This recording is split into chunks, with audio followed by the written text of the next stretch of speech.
Hello there, everyone. Welcome back to some more Let's Play Occult Chronicles. In the last episode... I forgot about the locked secret door in this mural. In the last episode, we finished almost the entirety of the first floor, leaving only a small handful of the second part of some quests down within it, and the fourth part of the witch's quest. We explored a little bit of the backyard, and this episode we're going to get these quests done. Then explore the second floor and maybe get another area of the backyard explored as well. Let's go ahead and get started. We should start by going back downstairs.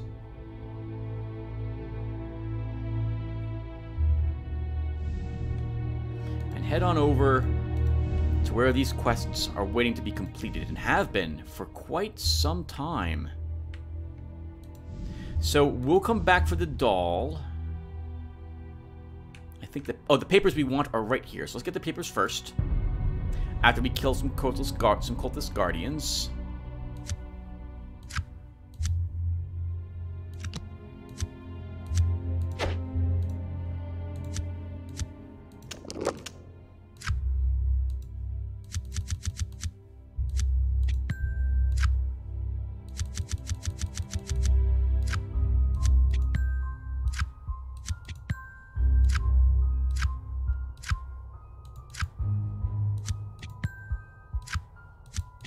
Alright, well done, Tim.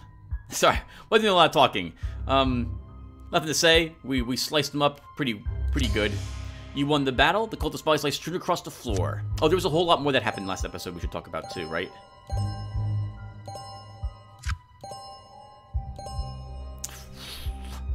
Nine, 12, 16 bullets and 4 experience points from that. We grabbed another talisman in the last episode, at least one of them, the tortoise. We got an edge upgrade and lowered the wave. We've picked up another weapon, the cutlass. I think we gained brilliant insight in the last episode of the one before that, and we grabbed even more arcana cards, although we have begun using several of our arcana cards now. Let's take an increased cups next. We'll finish up all our stat increases. Let's go here and search the papers. You think this might be the stash of papers that the Rakshasa sent you after. You should be careful in case the ward can harm you. It's a perception challenge. I could use brilliant insight, but I don't see a reason why we should do that. We're not going to lose this encounter.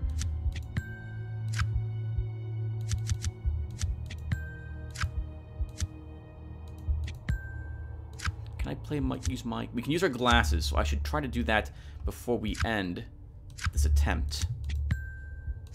Actually, that's pointless, because we already have over 10 points over the target number, so we'll just win this. You sense the ward, and since it was not directly attuned to you, you're able to defeat it temporarily. You quickly gather up the manuscript pages and put them back in your pockets.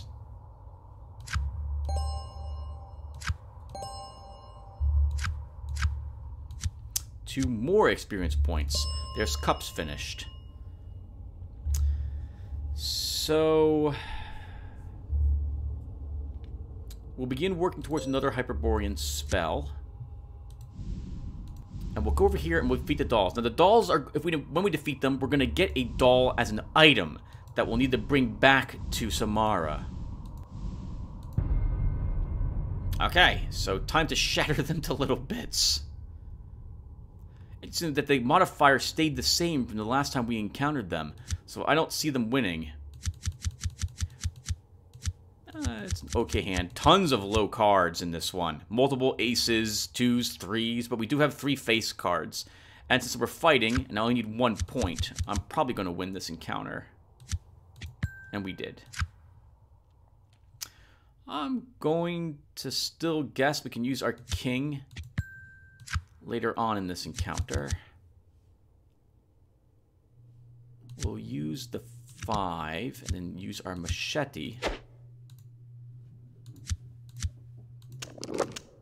to win that. Let's fire the gun. It didn't improve anything I wanted. Let's use our axe. Select the non-face card in hand, roll 1 bone, and bump the card value up the number rolled. Nice.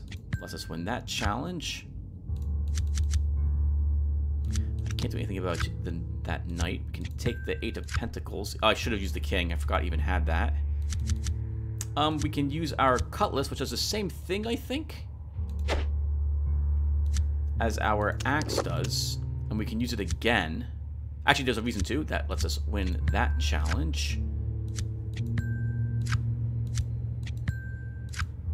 And we got to use the king anyway. You won the battle. You step on the last fragments of broken porcelain and grind them to dust with a grim satisfaction. 2 weight goes into our swords inventory. We thankfully have the space for it. And we gain a gun. A rifle. But now we have a difficult choice to make. Because the doll has to go into our inventory. So, I hate to say it, but I don't... Oh... Okay, the rifle only uses 1 bullet per encounter. I believe the effect is stronger. Select a revealed non-face trick card and bump its card value down -2. Okay, so it doesn't bump something up in my hand. But I think I might like that a little better. It also gives us the rifle... is that right? Oh no, that's it. Okay. Interesting. So this chooses a random card in our hand and bumps its value up +2. And this lets me choose a trick card displayed and lower its value by 2. It would let me arguably grab more bullets, but there's no real reason to take it. If we stop to think about it, it weighs 1 more pound than the old flintlock. It doesn't really do anything for us, since they both effectively don't use any ammo. I think I'd rather... Although I suppose this does let me target a card. I can select it. As opposed to this card, which just chooses a card in hand and randomly increases it. But I'll stick with our flintlock instead. Once we get rid of the doll, we will be back up to our normal swords weight. I was going to mention that that doll doesn't matter the weight, because if you pick up a cursed item and you're overweight, you don't have to drop any, because of it, you don't drop anything to pick up the cursed item, which I think you should have to do, actually. But you don't. So let's turn this in immediately. Also because that item we picked up, that doll, is providing a curse to us. -1 swords. Oh, which is another reason why we couldn't pick up that item. Well, it doesn't matter. Let's turn this in. You decide to tell the ghostly child Samara that you have found Danny and rescued him. You hand Danny over. Samara takes Danny from you and starts sobbing again, but this time they are tears of joy. She looks at you and the smile on her face melts your heart. You tell her that it's time to go, and she waves at you, clutching Danny close to her, and then vanishes. I've always felt that, like, for the characters, I think I had one character who fled the mansion, basically reached the entrance, and then I just retired that character. But I was able to complete this, and I viewed it, although we didn't stop whatever was happening, like I think it was the vampire, I felt like we did such a marvelous good deed here. I always smile when I see this quest completed. Now, yep, she doesn't give us very much, oh, except for Wheel of Fortune. And 3 experience points. So, yeah, so the reward for her is 1 experience point, and then we got lucky with the Wheel of Fortune. Wheel of Fortune could be an amazing, amazing Arcana card. Remove all tricks and played cards from the table, and then redraw the designated number of trick cards for the challenge after this card is used to take a trick. All trick points remain yours. So in other words, you get to play another game with whatever you still had left in your hand.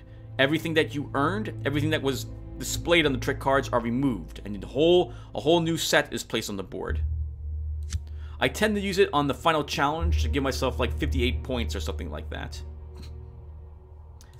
We earned even more experience points. Let's go ahead and take that last Hyperborean spell. And I think we'll take the Rain of Burning Sulfur. Roll 1 bone and select a non-face card in your hand to discard, and then add the numerical value of that card to X random non-face played cards of played cards. Nope. Nope. This is it. Roll 1 bone, Hyperborean Lightning, and select a non-face card in your hand to discard, and then add the numerical value of that card to X random non-face cards of the same suit in your hand, where X is the number of pentacles rolled, then draw a card. So we could, oh, no we couldn't. I'm thinking, how can we use this with, I forget the name of it, hold on. So let's select this anyway. I want to think, how can I use that card with my Shrivel Flesh? And I can't, because what would have to happen is I'd have to have cast Shrivel Flesh to turn all... Well, actually, Shrivel Flesh rolls low, we could benefit from Hyperborean Lightning. So, combined with the one edge we have, where our face cards can be... Number cards can be bumped up to past face cards. And I think face cards can be bumped up as well, depending upon the level of that edge.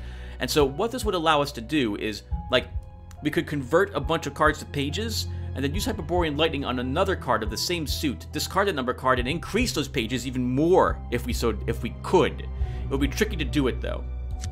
But now we have potential to do so. The Rakshasa puffs away on his pipe and explains its proposal to you. It wants you to fetch some papers for it from a room nearby. It doesn't know where exactly they are because there's a ward in place to keep them hidden and safe from him. He wants you to find them and bring them back. If you do so, you will not only be allowed to live, but you might also find that the Rakshasa is a generous... Oh, we read that a long time ago. Let's give him the papers. You hand the papers over, and the Rakshasa beams with delight. You stand there nervously as it looks them over, wondering if this will go sour quickly. Fair enough. You have honored your part of the bargain. I won't eat you. Not yet, anyway. With that, he disappears in a puff of smoke. What a theatrical bastard is your first thought.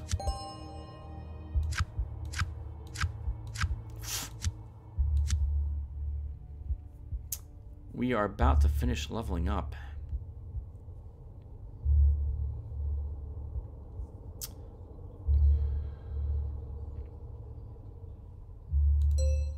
I kind of want another edge upgrade before I begin selecting other cards, other edges, even the heroic feat, because I want to make sure that what I currently have wasn't the cause of that glitch.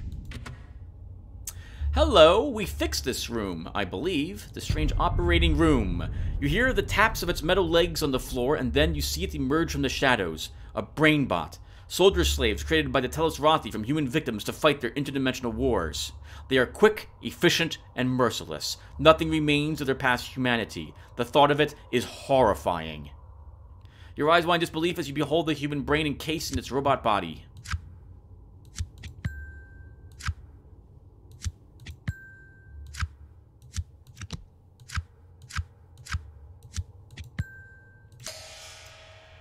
You've seen things far worse than this.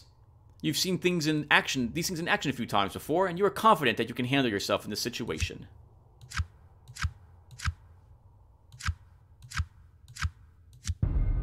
The brain bot seems to be on patrol. You should act quickly before it summons reinforcements. Oof, this got really difficult. I think we'll still win. It's a weak spot. The weak spot is the motivator underneath its carriage. It's a difficult spot to hit unless you can manage to flip them over. Let's do it. 3 face cards. A King of Pentacles, Queen of Cups, Knight of Wands, a bunch of low cards, several 2s. But we do have a 10 of Swords and another high number card. Oh, 10 of Pentacles as well. So this should go in our favor. And we've won? Just like that. The Page of Pentacles showed up and our king could take it.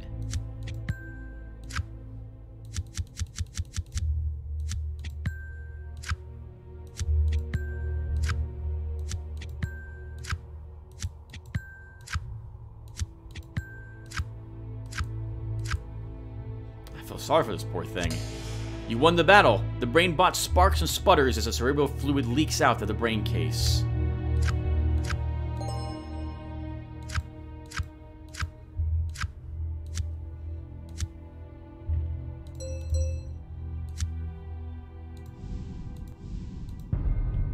You are confronted with a creature from some type of horrible nightmare.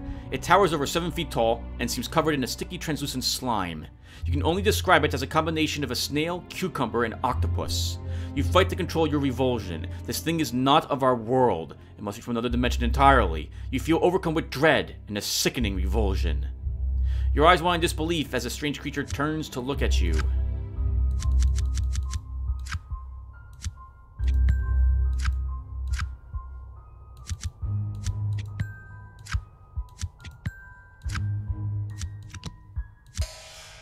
You have no doubt that you can overcome this nightmarish thing that confronts you. After the initial shock of seeing this strange creature passes, you are pretty sure that you can identify it. Remember your briefings on the Tunguska events of 1908. A portal had been opened by this interdimensional race of aliens known as the Telesrati. An invasion had been foiled by a precursor to the Odd when the portal generator was overloaded. It had been a narrowly won victory.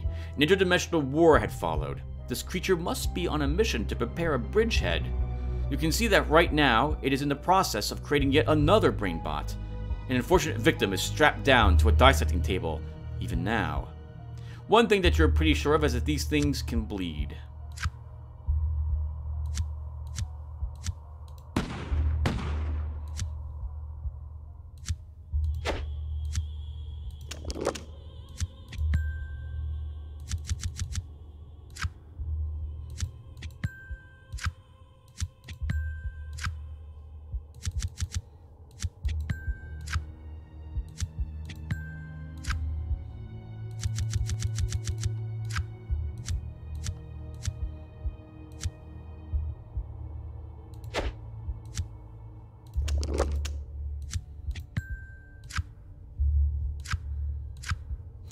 Oof.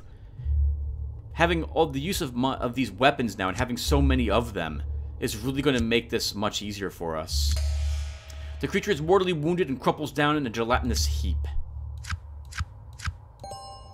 Cannonball! 1 use remaining, weighs 2 pounds. Requires you to possess at least 1 cup's bone or 1 sword's bone.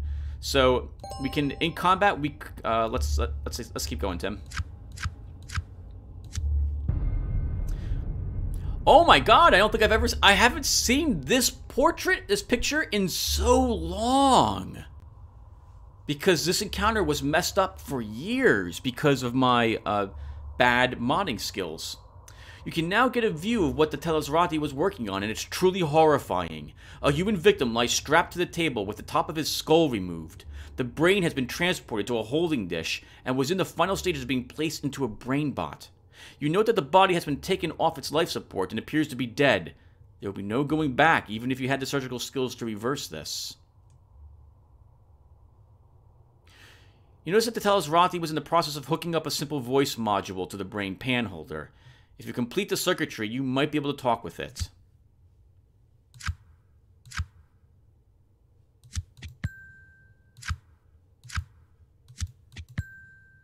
I don't think I've ever done this encounter, because... No, I must have when I first started playing the game many, many years ago now on my channel. 6? 7 years ago? Is that when I started playing this game? You seem to have an aptitude for understanding transdimensional alien technology. You have the circuit working in no time.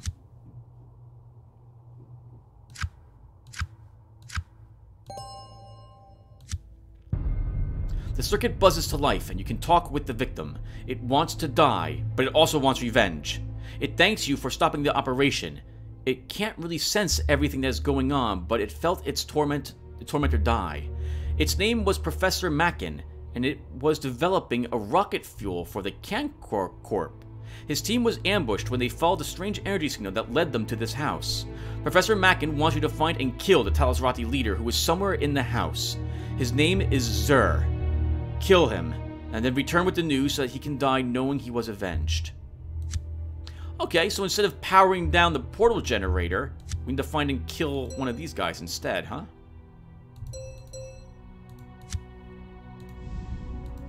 Until I get an edge upgrade, I'm going to hold off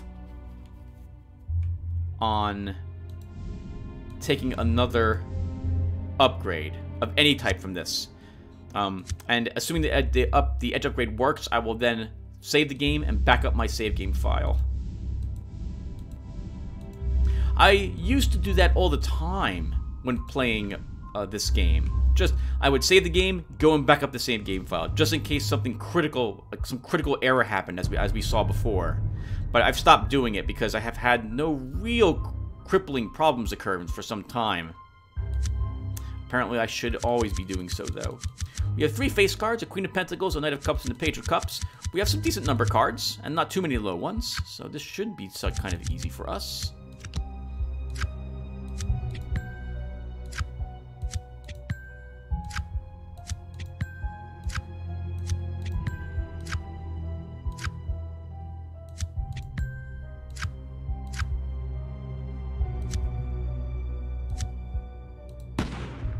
Remember, Tim, you have that one.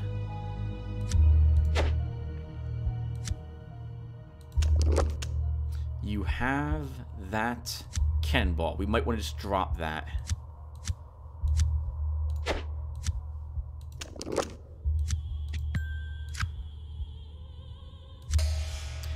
You won the battle. The cultist bodies lie strewn across the floor. Maybe you can find something useful on them.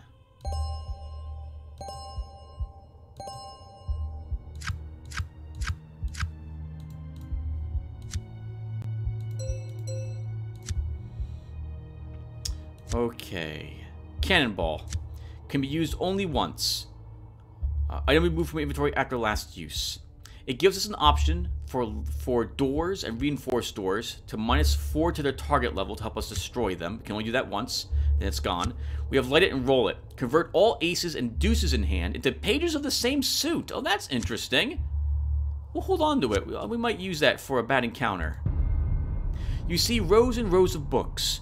Most of the material is quite pedestrian and what you would expect to find in the library of a large estate like this. However, occasionally you come across an item that is more esoteric, and you wonder what secrets and knowledge might be hidden here. You'll never know unless you look, of course. You decide to inspect the bookshelf more closely. You scan over the titles and occasionally pull out a volume to get a better look. Oof, this is bad. We have a few okay number cards, a 9 of Pentacles, a 10 of Swords, actually just 2. And then we have an ace, multiple 2s, and lots of other low numbers.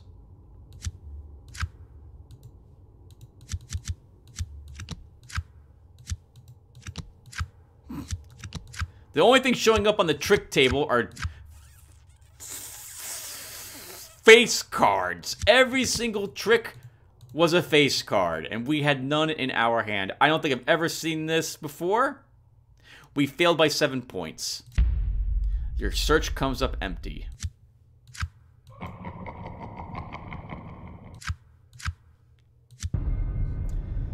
You see rows and rows of books. We've already read that.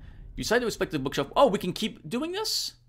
Okay, let's keep doing it then. I didn't realize we could keep doing it until we pass. I should also then be using glasses of the overworld, so let's use that. That lowers it to a 5, which is enough that we can take it, and we picked up a Knight of Swords, I think, from that. That's very nice.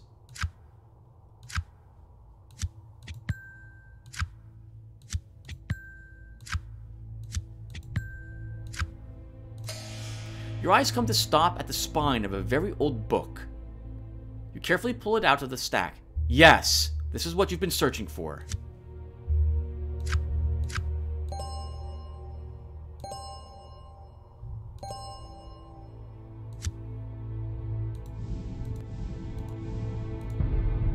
You notice the eerie glow at first.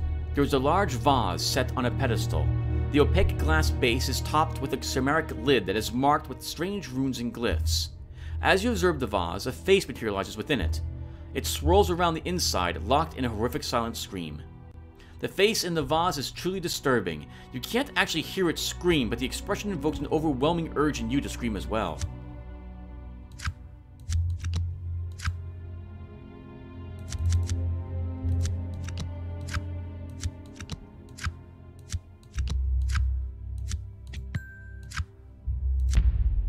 Your mind is weak. You find yourself screaming at the top of your voice before you even realize it.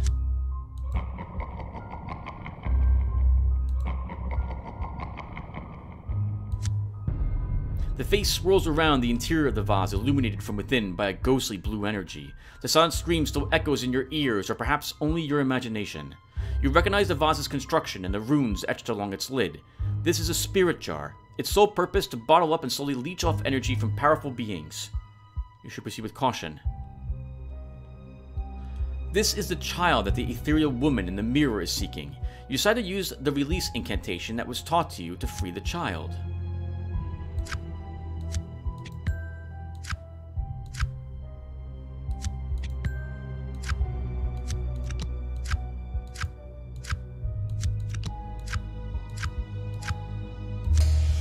The runes etched on the lid glow with power and then fade. You twist off the lid and the creature flows out of the vase. Before you object, it wraps itself around you in an aura. You must return it to its mother.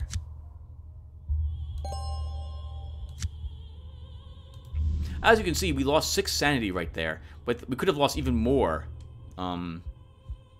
had there been a combat that we had to use psychic powers against that encounter. This is what will be dangerous to Serenetta and Awa when we're down in the basement. Not fighting physically, which as you can see we're dominating, but instead having to use our psychic powers. Horror challenges in particular are going to give us a lot of trouble when we get down there.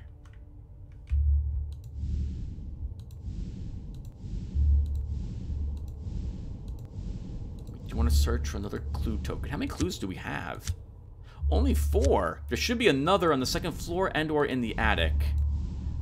There might be one in the backyard. Hello, shadows. We'll actually use our psychic talents if we can win this. We have a chance to earn a psychic talent card.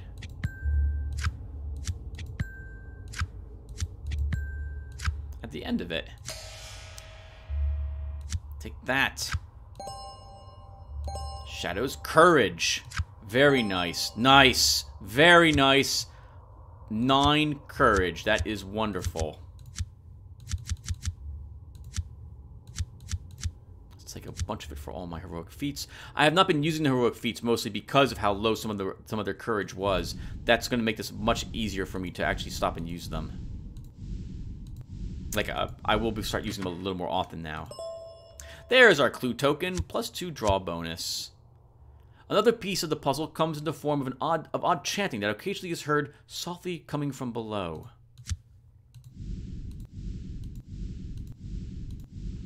You know, maybe the fact that there's cultist activity the hint could be the fact that there are armed cultists trying to kill us over and over again inside the house. I mean, just a thought. You release the child of energy back to its mother. You step towards the mirror and the child of energy seems to flow out from your body and through the portal. You feel the pure joy of the reunion. As promised, you are rewarded. During the results phase of any successful challenge option that has the sorcery type, there's a 5% chance that a nothing of interest card will be changed into a gain charges card. This is always the same for her, I'm pretty sure. The Devil, +1 Pentacles. Replenish all charges for any spell cards in your inventory that require charge after this card is used to take a trick.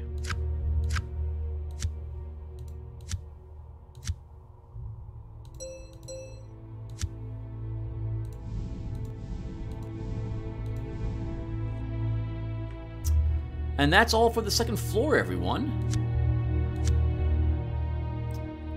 So, I guess it's the attic next. Actually, let's go downstairs and explore more of the backyard after we carve ourselves up some ghouls. 2 face cards, both queens. We have 2 2s, a 3, an ace, etc., etc. Standard fare for us.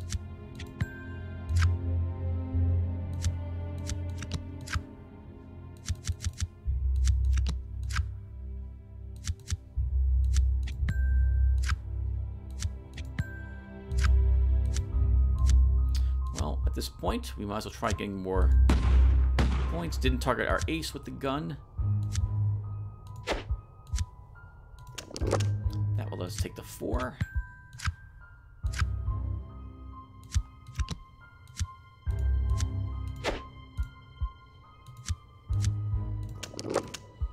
Let's take that 4 as well without any issues, and that's it. You won the battle. The ghouls are no match for you. They fall where they stood, and the puddle of blood is on the floor even bigger now.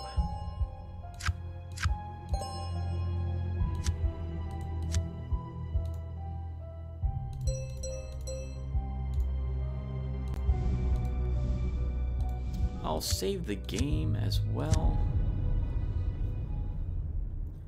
been a while since I actually stopped to do that. Let's look over at the clock.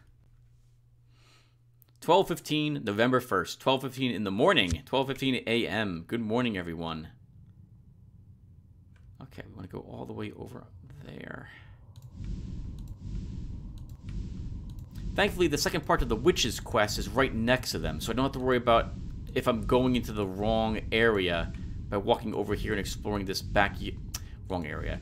That I'm wasting time by going all the way over here to search this. I probably am anyway, and the backyard's dangerous because some of the traps are out here. We have to find a grenade tripwire still. Hello, cultists. We'll use our page.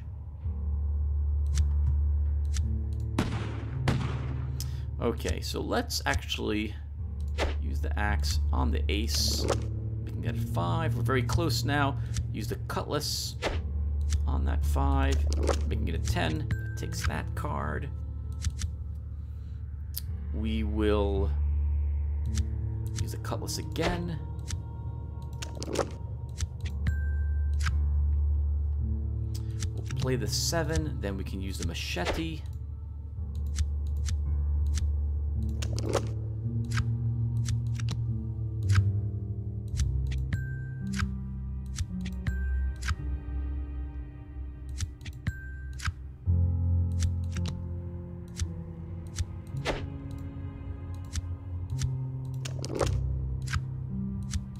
Nice. Yeah, good use of all my weaponry. 25 points over... Oh, 19 points over the target number.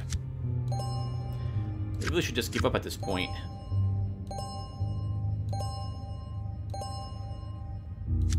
Like, the boss of the cultist tells them, stop. You're just giving her experience bullets. Just stop. Don't even bother attacking her. And we will not spend any more skill tokens until I see an edge upgrade.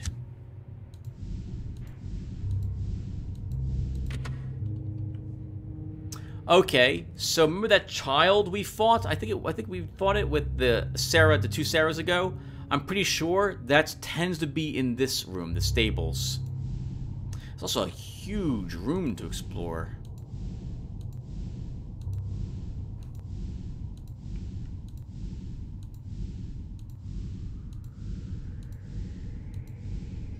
We should check every single one of them out, though.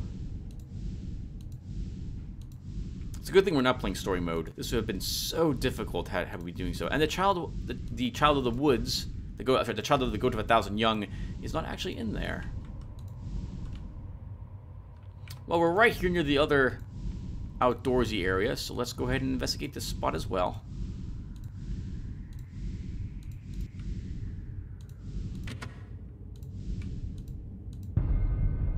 You see the forms of several humans in the gloom ahead, but before you can invade them, the leader steps forward. He doesn't seem intent on talking. His goons form up behind him, and from the look of them, you have probably been hired to guard the grounds. By whom and for what purpose, you have no idea, and something just doesn't feel right about them, now that you've gotten a closer look. You decide to take them off guard and make the first move. You launch an attack on their leader. 3 face guards, 2 queens and a page. Bunch of kind of low number cards. We don't have very many wand cards either, if that matters at all.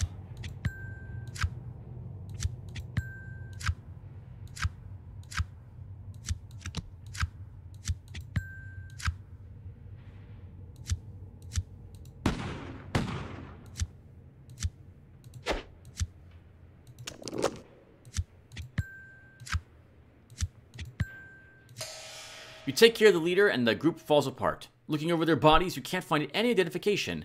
They almost look like they were under some type of mind control, but you can't be certain.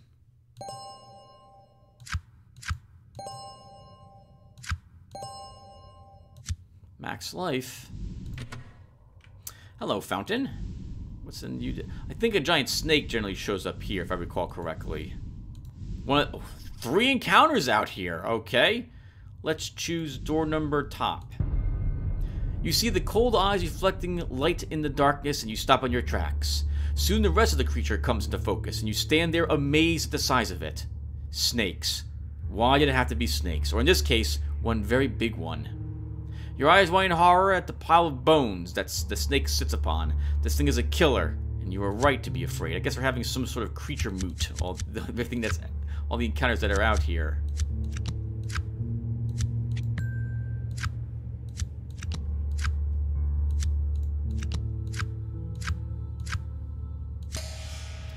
Usually things far worse than this.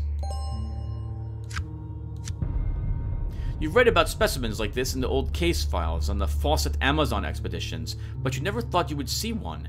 You wonder who or what decided to bring this pet here and why. The snake must be 30 feet long and the width of a large tree trunk. You think you can win this, but you had better keep it at arm's length. If it gets a hold of you, it could be all over very quickly. I can't remember if this thing like hugs you like a python or bites you and you're poisoned. I guess hopefully we won't have to find out. 2 queens are our face, and a page are our face cards. We have a single ace, we have a 2, and then a variety of other numbers. We only have 1 swords card though, which we just spent to take an ace.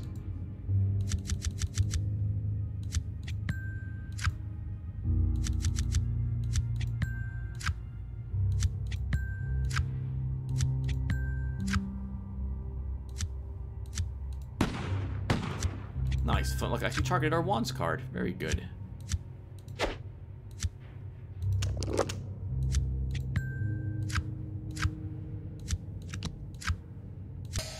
It's an epic battle, but you wound the thing all over its body and head. Eventually, it stops twitching.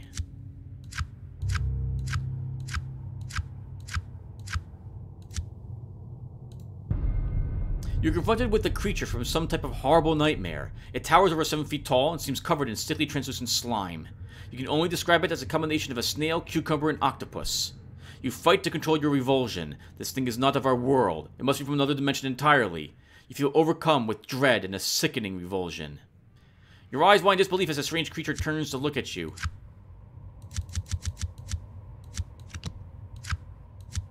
I guess this thing was actually testing something on the creatures out here. You feel like you're going to vomit and struggle to control yourself from going to your knees as you begin to dry heave. Yeah, we already threw up in the last one of these we saw. A Telesrati. Remember your briefings on the Tunguska event of 1908? A portal had been opened up by this interdimensional race of aliens. An invasion had been foiled by a precursor to the odd when the portal generator was overloaded. It had been a narrowly won victory. An interdimensional war had followed. This creature is obviously a group leader. There will be more of these things around. I wonder if that's Torchlight they're talking about. This is obviously the leader of the group that has dissected poor Mackin. You shout out its name and tell it why it must die. Then, you make it bleed. 1 face card, a Queen of Wands, a bunch of... We kind of have a okay hand of number cards. I'm worried because we have a lot of number cards, which means that we're looking at possibly a lot of face cards up here. I will hold on to our Queen at the moment.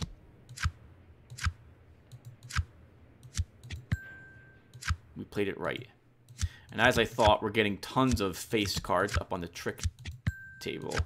Again, I'm pretty sure the tricks are placed first, and then your hand is drawn. So the more face cards go up here, the less you've got. I think that's the way the game works. And there's nothing else for me to do. We won. The creature is mortally wounded and crumples down in a gelatinous heap. Revenge is sweet, and justice is done.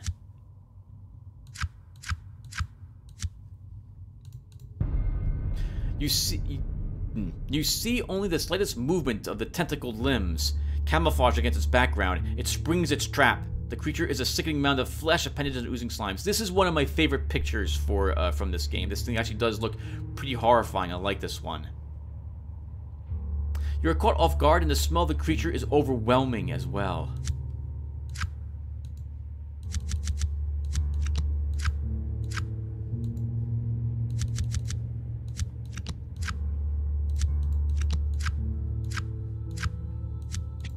I was worried, game. I thought we might not be able to play our Queen of Swords for a little bit.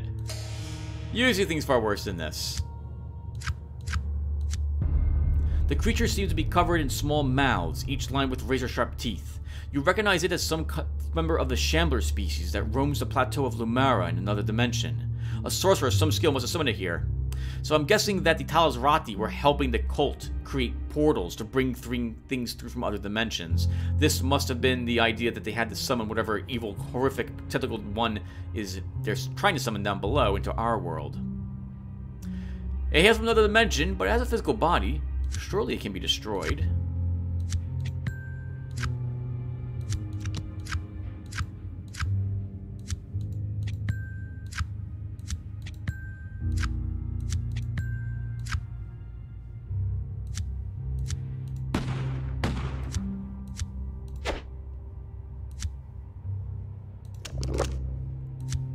I do not know why the game does not highlight certain cards. It's almost like the card I want to select is never the one that's highlighted, which I find kind of funny. You can target any number card, even if the game doesn't prompt you to do so. You can still do it, assuming that you're meeting the requirements of the skill or whatever it is you're trying to use, or weapon. The creature withstands a tremendous amount of punishment, but eventually it succumbs to its wounds. These things really are tough buggers.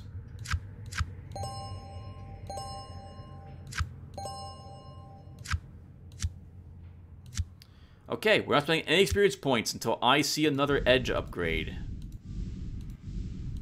I suppose we'll double all the way back. We'll turn this quest in to the brain thing upstairs.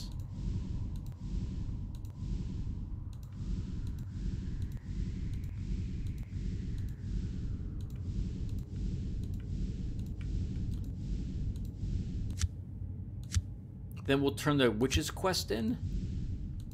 Get the second quest, complete that, and then we'll probably call the session. Feels like we're playing for quite some time already.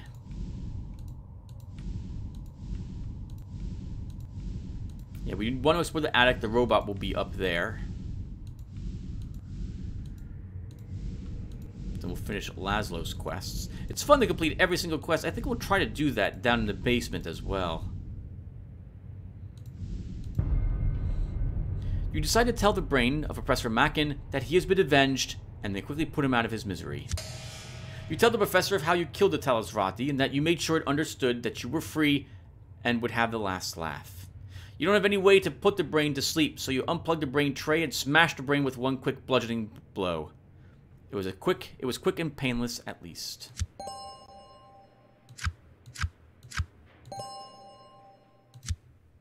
Well, there's probably something a lot better than just this one experience point from it. Alright, bugs. I hope I kind of fail this, but I'm not going to do that on purpose.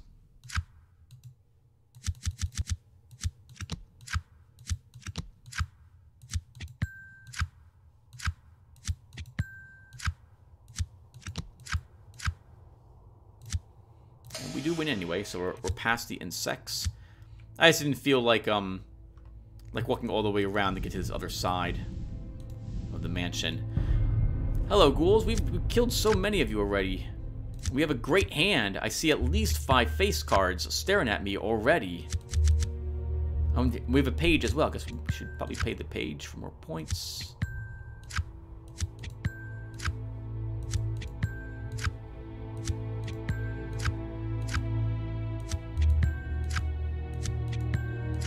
Yep.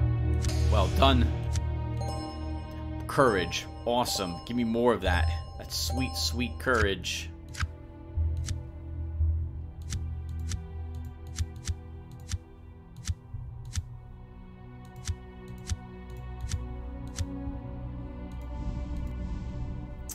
Okay. So let's open this locked secret door. Oof. That's not a good chance, actually. But we have the axe. The whole reason I'm holding on to the axe is for this reason, because it gives us such a great bonus to trying to bash it down. With some effort, you might be able to use the axe to get past a locked door or two. I kind of wish the axe had a durability associated with it, so we couldn't just use it every single time. Because there's absolutely no reason not to use the axe whenever you get a chance to do so.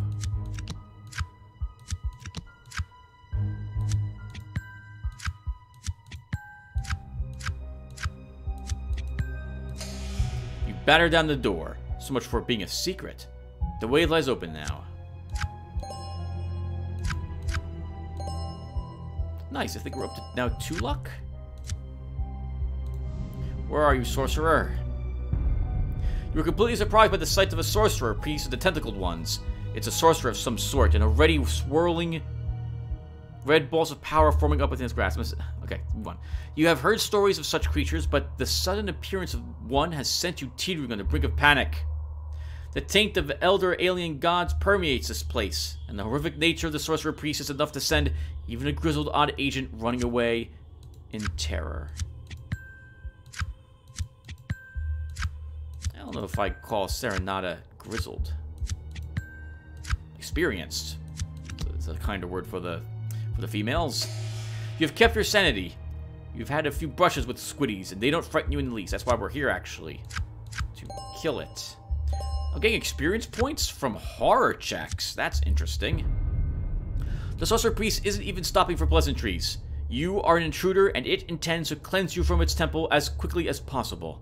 You have to decide now whether to stand and make a fight of it or just run for your life. It may look like something out of the fisherman's nightmare, glowing with sorcerous energy, but you're also pretty sure that it will bleed. 2 face cards, 3 aces, 2 aces, tons of low cards as well. We're gonna have to rely on our face cards and all my abilities for this one. And our face cards let us win the day. Let's see. We can make that into a card that can take that 2. We take that 4. I'll play this 6. Let's see if my machete will do the work for me. It does. Perfect. 2 more points. We'll use our cutlass.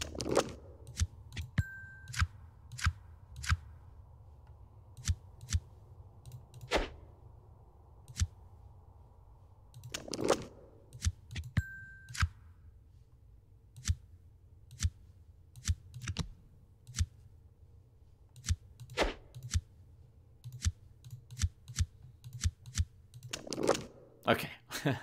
Sorry. So we turned a hand of garbage into a good hand by using all of my abilities, what have you. I really kind of wish that, like, your starting character would gain less experience points, but start stronger to really help you enjoy the game and use all your abilities, because reaching this point takes so much effort.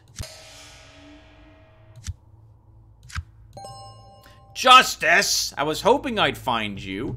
Anytime that you draw an ace on any challenge, you gain a trick-taking point while this card is in your inventory. That is wonderful. Your attention is caught by the soft flickering light of candles in the gloom. Then you notice the curving shapes that the candles are perched upon. You are viewing a stone shrine of some sort. Suddenly, you realize that the curved shapes are stone tentacles spread out in front of you. There is an aura of absolute evil that pervades the area around the secret shrine. As your gaze comprehends the entire outline of the shrine, you shrink back in horror. Oh, I should have read that. I didn't. I'm sorry. And we got 1 point because we have an ace.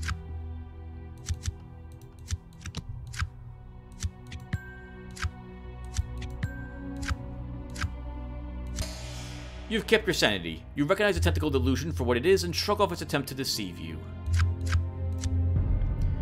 You stand before an imposing stone sculpture depicting one of the legendary alien gods of the tentacled pantheon. You sense a palpable aura of evil emanating from the shrine. Dark magics permeate the very rock from which it was carved. So that's the second part of this quest. So I guess suppose since we're up here, we might as well try to do it, assuming we can.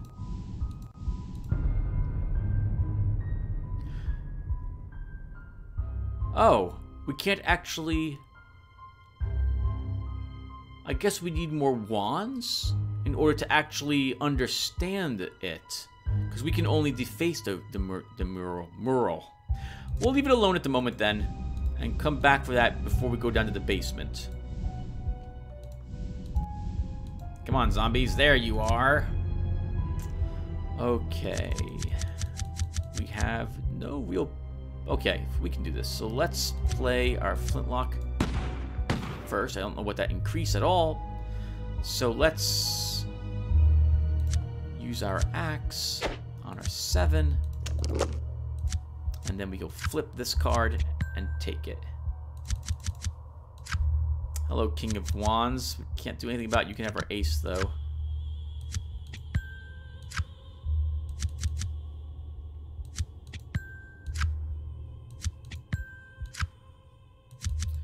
King of Pentacles also showed up.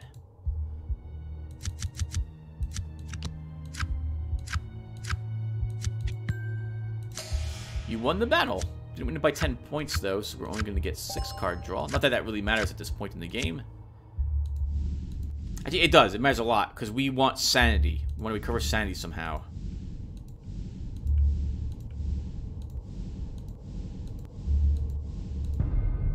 The witch... Oh, we read this. You decide to give the witches the book. Again, the 3 witches fix their glowing green gazes upon you, and in a perfectly orchestrated reply, alternate the words speaking this message. Well done, mortal. I will not oppose you, as long as you do not harm or interfere with my 3 heralds here. I have other tasks I would ask of you, but our bargain is complete if you so wish. Chain Spirit, a spell, an eldritch one.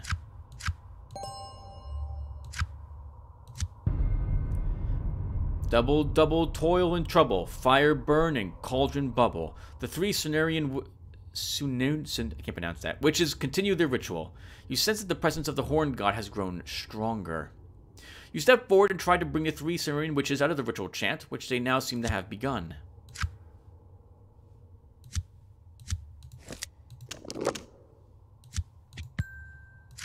Good use, Tim, of that. Those glasses. You attempt to interrupt the 3 Cenarian witches, but they only hiss at you each time you speak up. Now is not a good time, it would seem. Alright, how about now? Practically the same cards we had before. Can we get lucky and lower that 5? We can. And we drew another 4. Perfect. We can't do anything with that. Let's go ahead and just put it out there. Maybe we can get a Wands card. We can get a Wands card that's not a Queen. No, we can't. Fail again. One more time before I think I give up on this. Alright. We can definitely lower that 4 by at least 1 point. And play the 3 to take it. And we drew a Page of Cups. Wonderful. This is also a decent hand. And now that we took the Knight with our King, we have absolutely won the challenge.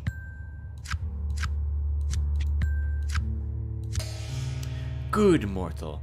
You have decided to hear my offer. Listen carefully.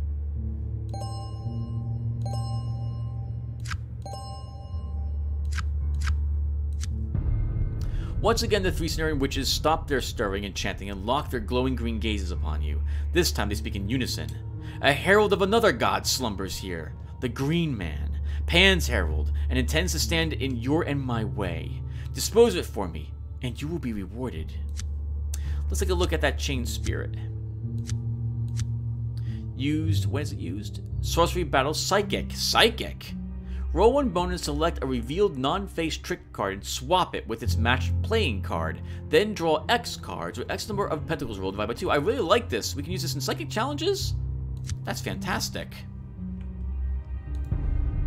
Zombies. Well, I like this picture. This is a good picture. You see several shapes shambling towards you with their distinctive slumped shoulders gait. Before you hear the moans and smell the graveyard stench, you recognize the threat. Zombies. These things want to rip you apart and feast on your intestines, and that's a very disturbing thought.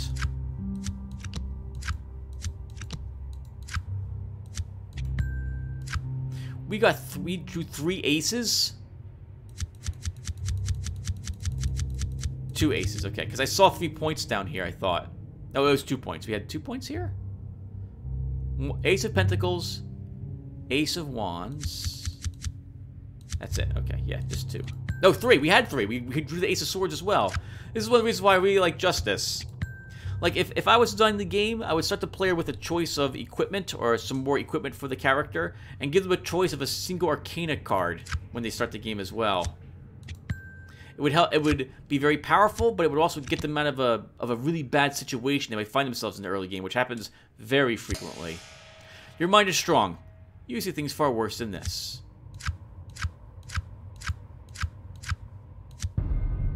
A lone zombie is manageable, but a group of 3 or more starts to get a little tricky. You wonder if there isn't a necromancer nearby to account for this rather large gathering. So I did not ever alter this encounter. Didn't realize there was another zombie encounter you could have out in the graveyard. Let's just carve them up. Last verse, same as the first. Go for the head. We have 3 aces again, because I see 3 points here. Well, one of the reasons why I like Justice so much is because the game loves giving me aces. It gives me aces almost every single time I draw cards, or it seems to be the case. I have another Cups card? I do. I have several.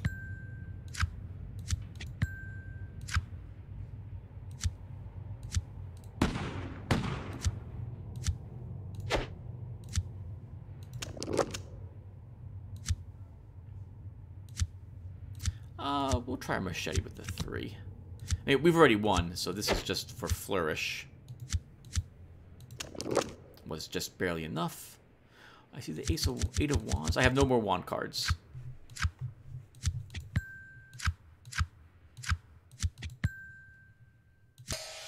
You avoid getting swarmed and dispatch each of the undead creatures in turn. Nice job.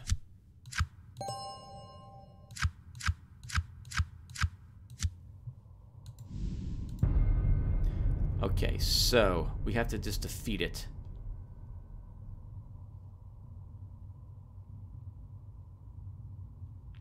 Oh, that's interesting. This could give us possibly the second part of the quest for the witches. I didn't realize that we could maybe bargain with Pan.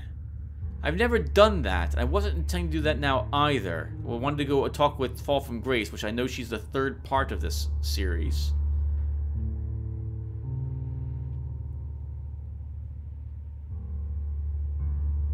Let's kill it.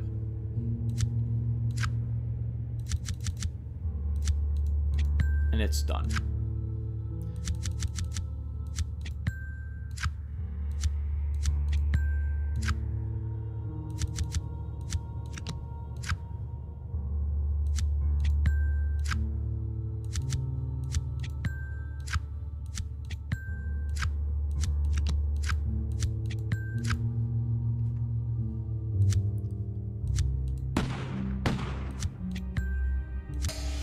You won the battle. The creature seems to wither and shrink back into the tree.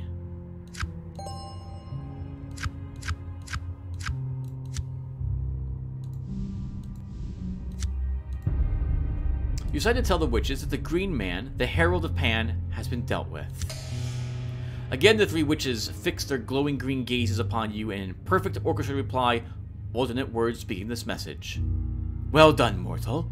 Pan's abomination will take centuries to reform. Our bargain is again complete, and I offer you a reward. I have one more task for you, if you would take it. Thankfully, we got an edge upgrade from this. And that was it. Game is not broken. Okay, so far these things are also not in any way busted. I think we'll grab again the water cups attuned.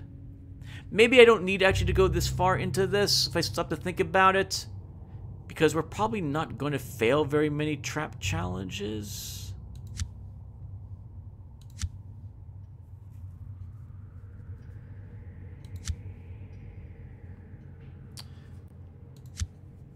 Let's take something different.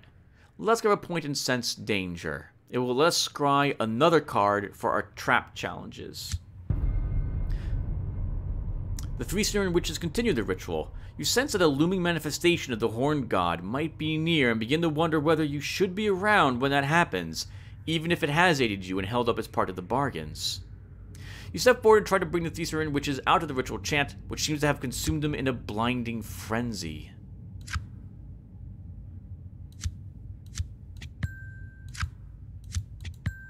This is a good hand, actually. Only 1 face card, but all our other cards are 8 or higher. Let's keep flipping. Darn it. Let me draw an ace. So you don't get, I think, any points for drawing aces into your hand after the initial hand draw is done. Good, mortal. You have decided to hear my offer. Listen carefully.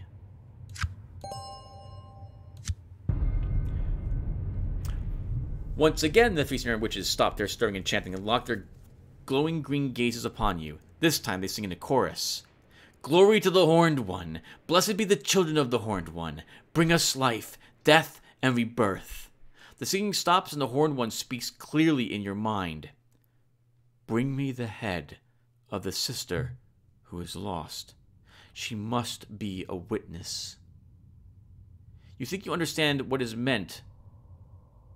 You think you understand what it is that it wants. Where did meant come from, Tim? And it curdles your blood. You need to find someone who is hiding in the mansion, some sort of sister, and bring back her head. Alright, well, we'll do that in the next episode. So thank you guys for watching, and I will hopefully see you then. Take care, everyone.